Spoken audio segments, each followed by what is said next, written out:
Hello everyone, my name is Primitiva, and Pokemon in the past few years have introduced a lot of cool stuff that we, the fans, want to see return in later generations. Mega Evolution is a big example, seeing our favorite Pokemon get new forms, abilities, stats, and just like making Pokemon that you sometimes forget even exist, like Altaria or Mawile, and just really making them stand out and like much more powerful. Z-moves introduced in Gen 7 were cool, but they had the problem of making everyone stronger.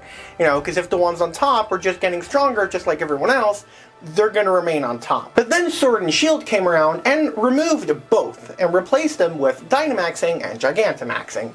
Now, these are cool, but a lot of people were rightfully upset about it. Megas especially, because after all, they were there to make weak Pokemon strong. You know, it had a lot of potential, and missed potential is something I've been thinking about a lot in terms of Pokemon recently, because GameFreak loves to do this thing where they introduce one really cool concept into one generation, and then into the next, they don't really do anything with it. It's gone. They don't expand upon it, they don't branch out. They're all just gimmicks, and that really is a shame. There's one thing in the Pokemon franchise that to me screams missed and untapped potential, and it's really a shame that it's basically gone at this point. What I'm talking about is, of course, Ultra Space. So let's dive in.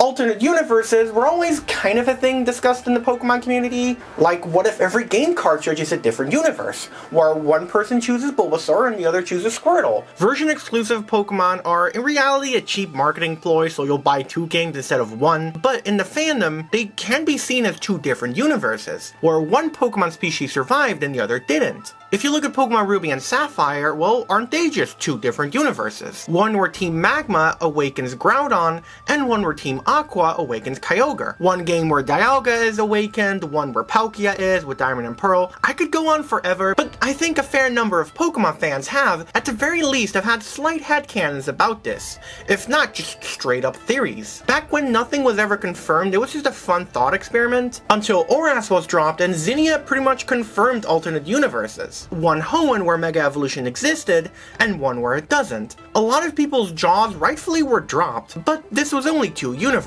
However, with Gen 7's Ultra Space, it was like infinite universes. With Team Rainbow Rocket and Ultra Sun and Moon, we discovered about universes where the villains actually won, actually fulfilled their goal and terrorized their worlds. We've seen Ultra Megalopolis, and many different places where Ultra Beasts appear, and very far dimensions that have the same Pokemon from the main Pokemon world living there. This concept alone pretty much introduced potentially millions of different universes. So logically, if a problem can't be solved by the community, well, the answer is Ultra Space. Version exclusives, Ultra Space. Versions in general, with different legendaries playing different roles, Ultra Space.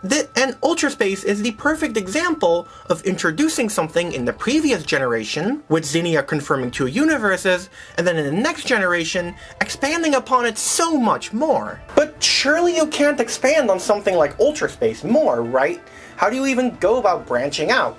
And surely that's why it wasn't really a thing in Gen 8 anymore, right? Well, I say Tauros to that. In fact, I think that Ultra Space, just like regional forms, another brilliant concept that came from the go to Gen 7, it should have become honestly commonplace in the franchise. I mean, think about it. Why of all things in the world are alternate universes considered a gimmick or a niche by GameFreak? It just doesn't make any sense. Like, there's so much you can do with it. After all, why aren't Mega Evolutions and Z-moves a thing in Sword and Shield?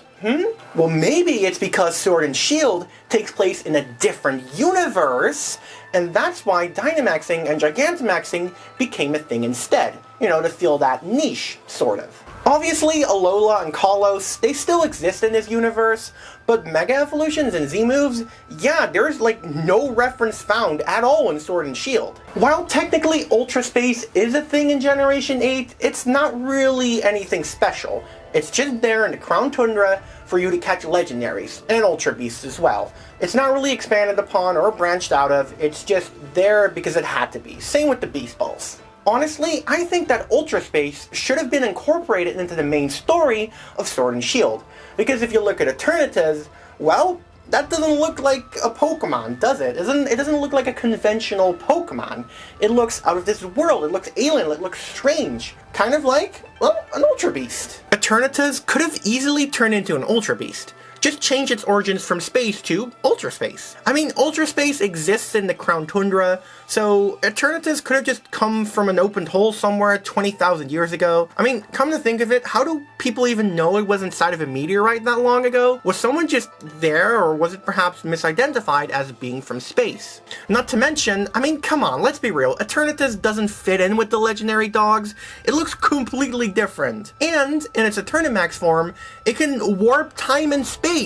I mean, I'm not going to get into it too much. My pal Champion Darkblaze made a video about Eternatus being an Ultra Beast, so if you want to go check that one out, it's a cool theory. But if Eternatus was an Ultra Beast, it would probably be something similar to Necrozma, you know, having adapted to the Pokemon world that is living in now instead of Ultra Space. This all definitely easily could have turned into that, where like Eternatus again is an Ultra Beast, and therefore Dynamaxing and Gigantamaxing would have been something from Ultra Space. I mean, how cool would that have been? And what about the places where Dynamax battles take place in? It's a completely different place from anything else in the game. Well, bam, just make it the inside of Ultra Space. That's very explainable and very cool. I feel like they maybe had this idea at first and then they thought it wouldn't be new enough for Generation 8. I don't know, but it would have been cool. New Ultra Beasts too, like there's just so much you can do with the concept of Ultra Beasts, like maybe introduce 1 or 2 new ones every generation. It could have easily become a staple of the franchise, just like how regional forms are nowadays. I'm sure GameFreak sometimes has just weird designs that they don't end up using because they don't look like Pokemon. Well, just use those for Ultra Beasts. I feel like that's a pretty easy solution. Like, how much cooler would the Crown Tundra have turned out